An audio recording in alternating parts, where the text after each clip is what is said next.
नमस्कार। आज के इस एक्सप्लेनर में हम बात करने वाले हैं एक ऐसे क्षेत्र की जिसका इतिहास जितना प्राचीन है, वर्तमान उतना ही हलचल भरा है। हम बात कर रहे हैं भारत के तीसरे सबसे अधिक आबादी वाले राज्य की। ये सिर्फ एक भौगोलिक क्षेत्र नहीं है, बल्कि एक ऐसा सफर है जो विशाल साम्राज्यों की नींव से लेकर आधुनिक क्रांति तक जाता है।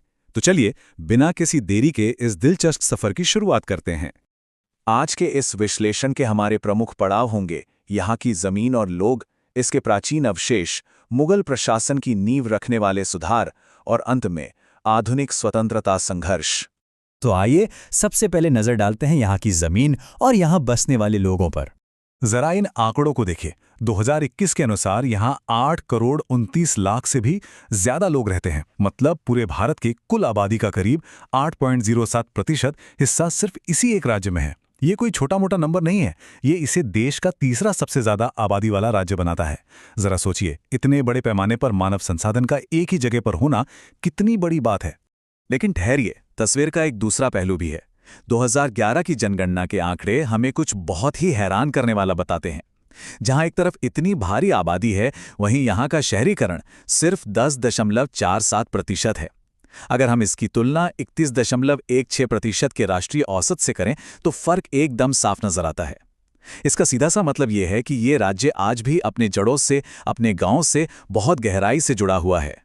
अब जमीन और खेती की बात चल ही रही है, तो उत्तरी हिस्से के तराई क्षेत्र को हम कैसे भूल सकते हैं। इस इलाके की मिट्टी इतनी उपजाऊ है कि इसे अक्सर गार्डन ऑफ इंडिया यानी भारत का उद्यान भी कहा जाता है।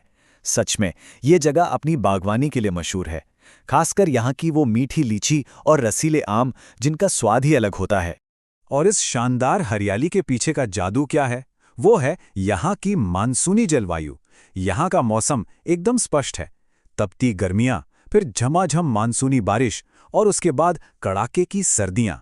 यही भारी बारिश और मौसम का चक्र इस तराई क्षेत्र को इतना उपजाऊ और हरा भरा बनाए रखता है। चलिए अब वर्तमान से थोड़ा पीछे चलते हैं, प्राचीन अवशेष और परिषदों के युग में। इतिहास में मौर्य काल का नाम तो हम सब ने सुना ही है। चंपारण जिले में आज भी महान सम्राट अशोक के ऐतिहासिक अभिलेख मौजूद हैं।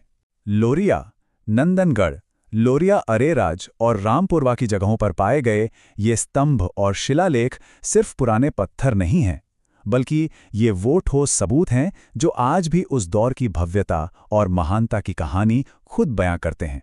और ये जमीन सिर्फ साम्राज्यों का ही नहीं, बल्कि दुनिया के सबसे बड़े दार्शनिक आंदोलनों में से एक का भी केंद्र रही है। 483 ईसा पूर्व में अजातशत्रु के संरक्षण में पहली बौद्ध संगीति राजगृह में हुई थी, और उसके ठीक 100 साल बाद 383 ईसा पूर्व में दूसरी बौद्ध संगीति वैशाली में आयोजित हुई, जिसका नेतृत्व सब्बा कामी ने किया था। ये घटनाएं बताती हैं कि इस क्षेत्र की वैचारिक और आध्यात्मिक जड़ें कितनी गहरी हैं। आगे बढ़ते हैं हमारे तीसरे हिस्से की तरफ, अकबर का पूर्वगामी। मध्यकालीन भारत की बात करें तो शेरशाह सूरी का नाम सबसे अलग चमकता है। उनके प्रशासनिक सुधार सच में बहुत जबरदस्त और दूरदर्शी थे। चाहे वो जमीन का राजस्व सिस्टम हो, एक बेहतरीन डाक व्यवस्था हो, या फिर हिसाब किताब रखने का तरीका, ये नीतियां इतनी शानदार थीं कि बाद में मुगल सम्राट अकबर ने भी इन्हें वैसा का वैसा ही अपने प्रशासन में अपना लिया। इसीलिए तो शेरशाह सूरी को अकबर का पूर्वगामी कहा जाता है। उन्होंने एक ऐसा सिस्टम बनाया जो आने वाले साम्राज्यों के लिए एक मिसाल बन गया। और अब आते हैं हमारे आखिरी पड़ाव पर, यानी आधुनिक संघर्ष पर। 1857 की क्रांति का जिक्र आते ही पीर अली जैसे निडर स्वतंत्रता सेनानियों का नाम सबसे पहले याद आता है। पीर अली ने पटना में अंग्रेजों के खिलाफ विद्रोह का साहसपूर्वक नेतृत्व किया था। आज़ादी की जो भी पूरी बुनियाद रखी गई थी, वो बिल्कुल ऐसे ही वीर लोगों के बलिदान और संघर्ष पर टिकी हुई है। उनके इस अदम्य साहस को इतिहास कभी भुला नहीं सकता। और ये आज़ादी की लड़ाई सिर्फ हथियारों तक सीमित नहीं थी, बल्कि विचारों की भी थी। इसमें आचार्य नरेंद्र देव जी का बहुत बड़ा योगदान रहा। वो सिर्फ एक स्वतंत्रता सेनानी नहीं, बल्कि एक प्रखर विचारक थे और बिहार सोशलिस्ट पार्टी के पहले अध्यक्ष भी बने। उन्होंने अपनी बौद्धिक क्षमता और समाजवाद के जरिए समाज को एक नई प्रगतिशील दिशा देने का अहम काम किया। तो इस पूरी चर्चा के बाद एक बहुत ही दिलचस्प सवाल जहन में आता है। भारत के इस तीसरे सबसे अधिक आबादी वाले राज्य की उपजाऊ मिट्टी में अभी और कितनी अनकही कहानियां और पुराने राज छिपे होंगे?